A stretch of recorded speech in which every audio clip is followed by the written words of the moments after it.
Hello and welcome to Birmingham's Holiday Traditions. I'm Donna from the Birmingham Museum, and I'm going to tell you a little bit about how Birminghamers celebrated and decorated for Christmas back at the turn of the 20th century.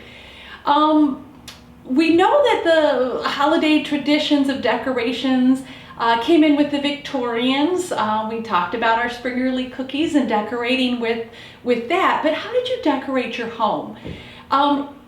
There was a lot of companies at the time period that were very involved in helping you do your crafting, just like today. So when we think of Joann's and Michael's, we can think of kind of like the earlier 19th, 20th century crafting companies, and the biggest one was Dennison's. Now Dennison's was a big crepe paper supplier, and every year they would put out these books starting in the 19-teens all the way through the 1920s on how to decorate and how to make crafts with all the crepe paper that you could order. Now, before Dennison's, there was also scrap art that you could order from Germany. Of course, World War I put the kibosh on that. But you could order or pick up at the general store these beautiful die-cut pieces that you could finish cutting out and use as decorations. So we've got Santas and bells and angels and Christmas trees. And for some odd reason, a lot of tigers. But anyways, we like the tigers. I want a tiger on my Christmas tree every year. But there was a lot of stuff out there that people could purchase to craft with. So this was definitely something that a lot of people did. And crepe paper and crafting items that we might think of as modern today actually go back quite some time. The craft paper did come in rolls. Dennison's sells rolls just like we can buy today. They also sold solid sheets of lightweight, medium weight, and heavyweight crepe paper. So these could be used to actually make outfits. In quite a few of the Dennison's books, there's actually costumes for both Halloween and Christmas. You can make yourself into an elf using heavyweight crepe paper. And of course, pipe cleaners of all different colors, and silver and gold foils were very popular to also craft with, but not easy to cut. So sometimes the scissors just don't want to go through the foil. But all these crafting items were available right from the books or even at your local general store. Now, some of the things that we made last year for our Christmas decorations of the Hunter House are here again today. We saved them just because there was a lot of hard work put into them. But the truth is we have very little, if not really much, evidence of what was made because these were paper crafts. They were disposed of right after the holidays, and you would make new again the next year.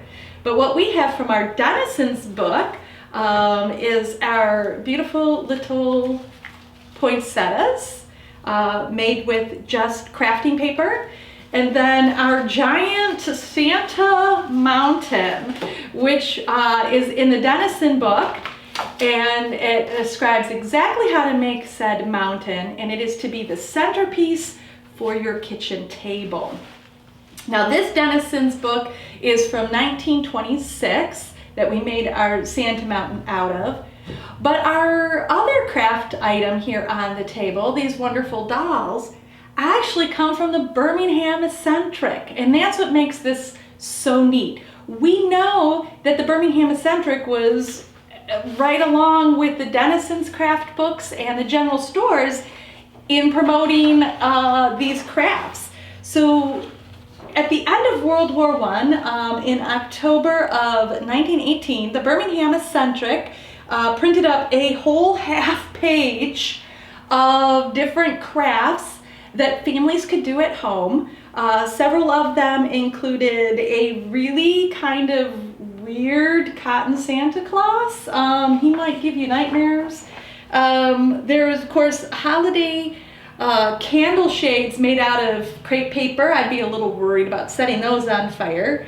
Of course, there's a couple handmade sweaters to knit, gifts for him, silk stocking bags, and even, and I love this, a little tiny tent for little tin soldiers made with just scraps of fabric at home, and how to create a little camp tent. So people were definitely, even in Birmingham, involved in these crafts. Now what we did is we picked the very top craft, and I kind of blew it up so that we could read it. We picked table decorations. And I love this one because, of course, in 1918, a lot of families were trying to be very patriotic. And in this one, it says, in table decorations this year, Santa Claus will beam from the midst of patriotic place cards and the national colors mingled with the regulation green and red. Here are little figures made of crepe paper representing America, England, and France. And the picture shows 3 examples of 3 dolls. And it just says they are simply little pasteboard paper dolls with printed or painted faces, dressed up in paper clothes and tiny paper hats. To make the table complete, Belgium, Italy, and Serbia are to be represented. Each little figure might bear a tiny flag. They are supported by strips of cardboard pasted to them at the back and are to be used for place cards or merely for ornaments. So we actually did make America. Now this one looks pretty much like the one in the article. They had her dressed up like Lady Liberty, so we dressed ours up like Lady Liberty. France, they did theirs as Joan of Arc with her halo and her little shield. So we also made Joan of Arc to represent France. And then we have England. And England, they have her dressed up as kind of their Lady Liberty. And I was a little shocked by the yellow, but after looking at a lot of World War I posters for Britain, Lady Liberty wore a yellow or gold kind of top, which was to represent golden armor, and her red skirts. So we made England just like that. So these will be on tables throughout Birmingham in 1918 as place cards. But we also went ahead and we made Italy, or we made, I want to say, Serbia. So here's our little Serbian paper doll. And what we did is we went and found paper dolls from the 19-teens and printed them out so that we could cut them out and have quite a few. At this time period, you could probably just go right down to the general store and buy a whole slew of these little paper dolls. They were quite cheap and easily accessible. And then, of course, we have Belgium, and our Belgium girl is in traditional Belgium clothes. And then for Italy, well, we had to do something special for Italy. Our city manager, Joe Valentine, is retiring at the end of December, and we are going to miss him. So we decided to paste his face on a World War I soldier's pasteboard paper doll and dress him up as a Roman emperor. Our final goodbye to Joe Valentine.